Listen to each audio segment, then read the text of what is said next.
Bienvenidos al canal de Noticias Diarias. Los esfuerzos de los líderes que quieren lograr la victoria en la guerra en Ucrania continúan. Ha pasado mucho tiempo desde que los invasores rusos pisaron Ucrania. Los saldos en la guerra de Ucrania son ahora muy sensibles y pueden cambiar en cualquier momento. Conscientes de mi situación, los líderes calculan repetidamente todos los riesgos para evitar el peor de los casos en Ucrania. Incluso el más mínimo error puede resultar en un desastre en Ucrania. Esta semana ha sido muy ocupada para ambos líderes. El presidente ucraniano, Volodymyr Zelensky, fue pionero en el proceso de ocupación rusa y desembarcó en los EU. Zelensky, quien se reunió con el presidente estadounidense Joe Biden durante la visita que nadie esperaba, firmó importantes conversaciones y decisiones para Ucrania. El proyecto de ley de ayuda al ejército ucraniano, que pondrá patas arriba la economía estadounidense, fue aprobado por iniciativa de Biden. El líder ruso Putin, por otro lado, hizo un intento de sentir más de cerca el apoyo de Bielorrusia en la guerra. Reunido con el líder bielorruso, Putin discutió qué se puede hacer en la guerra en Ucrania y cuál será la contribución de Bielorrusia. Las reuniones bilaterales del líder ruso con un pequeño número de sus aliados son una de las señales más importantes de que las cosas van mal en Ucrania. El líder ruso tampoco pasó desapercibido que estaba tratando de mantener las cosas calientes con Serbia, que ha estado del lado de Rusia desde el comienzo de la guerra. Serbia saltó a la palestra cuando Rusia transfirió la responsabilidad de la ocupación de Ucrania a la OTAN y Occidente. Líder serbio afirma que fue Occidente quien desencadenó y apoyó la guerra en Ucrania. Por cierto, mi funcionario ruso llamó mucho la atención durante su visita a China. El funcionario ruso, que se reunió con el líder chino, solicitó ayuda a los aliados ucranianos bajo la sombra de las sanciones. Excepto por las palabras del líder chino de que encontró a Rusia justificada en la invasión, Rusia no pudo ver ninguna ayuda concreta de China. Mientras que los países occidentales han impuesto repetidamente sanciones y otras medidas para limitar el financiamiento de guerra de Rusia, India se ha convertido en el principal comprador de petróleo ruso. El ministro de Relaciones Exteriores de India dijo que India debería velar por sus propios intereses y describió a Rusia como un socio estable y probado. Ucrania instó recientemente a los Estados miembros de la ONU a tomar medidas formales para demostrar que la presencia de Rusia en el Consejo de Seguridad de la ONU es ilegal, y privar a Rusia de su condición de miembro permanente del Consejo de Seguridad. En su declaración oficial, el Ministerio de Relaciones Exteriores de Ucrania recuerda que el estatus de la Federación Rusa como Estado miembro de la ONU y miembro permanente del Consejo de Seguridad de la ONU sigue sin estar claro. El Ministerio de Relaciones Exteriores de Ucrania, Rusia, considera que el problema se ha resuelto incorrectamente, citando el hecho de que desde el 24 de diciembre de 1991 y desde el 31 de diciembre de 1991, una placa con el nombre de país de la Federación Rusa apareció en público en la seguridad de la ONU. Consejo de hecho, según la ONU, el estatuto nunca ha tenido justificaciones legítimas para ello. El Ministerio de Relaciones Exteriores de Ucrania llama especialmente la atención sobre el hecho de que las palabras de la Federación Rusa no están incluidas en la Carta de la ONU. El país no ha completado sus procedimientos de adhesión, como lo hicieron, por ejemplo, la República Checa y Eslovaquia después de la desintegración de Checoslovaquia. Por lo tanto, la Federación Rusa nunca ha pasado por el procedimiento legal de admisión como miembro y, por lo tanto, ocupa ilegalmente el asiento de la URSS en el Consejo de Seguridad de la ONU. El Ministerio de Relaciones Exteriores de Ucrania dijo que solo se puede sacar una conclusión desde el punto de vista legal y político. El Ministerio de Relaciones Exteriores de Rusia es el usurpador del asiento de la Unión Soviética en el Consejo de Seguridad de la ONU.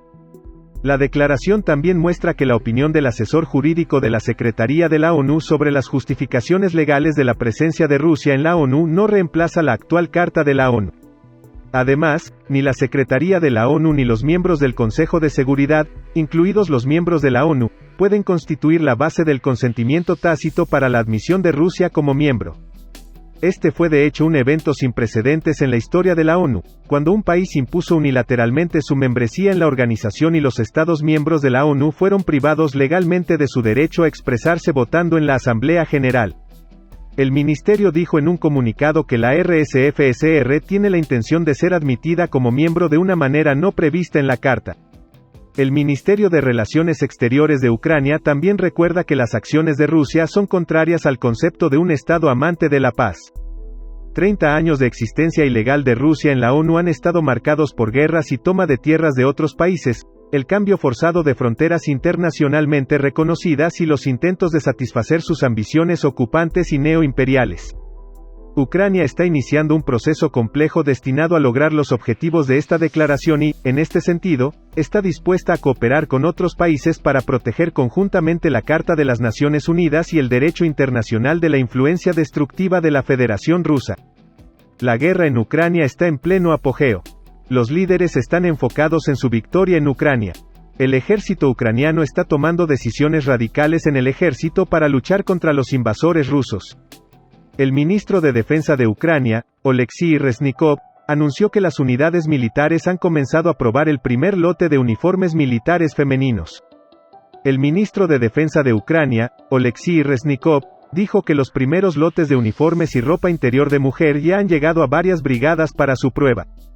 Junto con voluntarios, se produjeron 2 versiones de trajes y ropa interior para personal militar femenino, que se probarán durante el uso experimental en unidades militares. Además, durante el uso experimental, se investigará el patrón actual de la ropa de campo, se desarmará y se proporcionará a las defensoras una chaqueta y pantalones en diferentes tamaños de malla. Después de ser probadas y comentadas por las mujeres, las muestras serán refinadas por el fabricante. Reznikov dijo que el trabajo comenzará en enero para introducir un tipo separado de botas de punta alta para el personal militar femenino.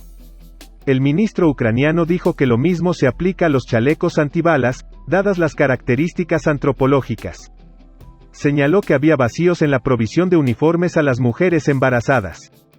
Reznikov dijo: "Estoy seguro de que, además de coser los uniformes de campo habituales de las mujeres, también deberíamos considerar el tema de coser uniformes para mujeres embarazadas".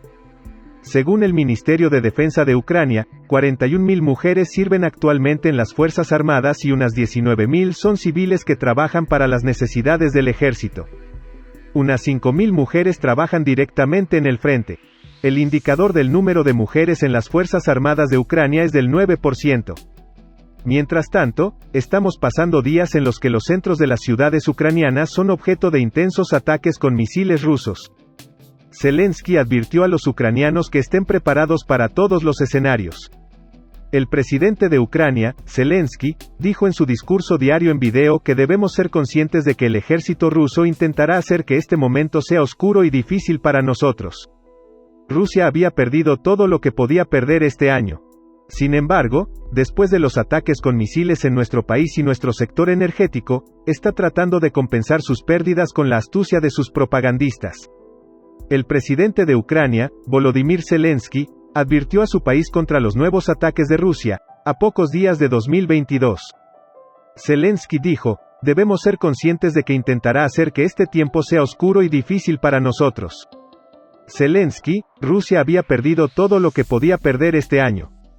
Sin embargo, después de los ataques con misiles en nuestro país, nuestro sector energético está tratando de compensar sus pérdidas con la astucia de sus propagandistas, agregó.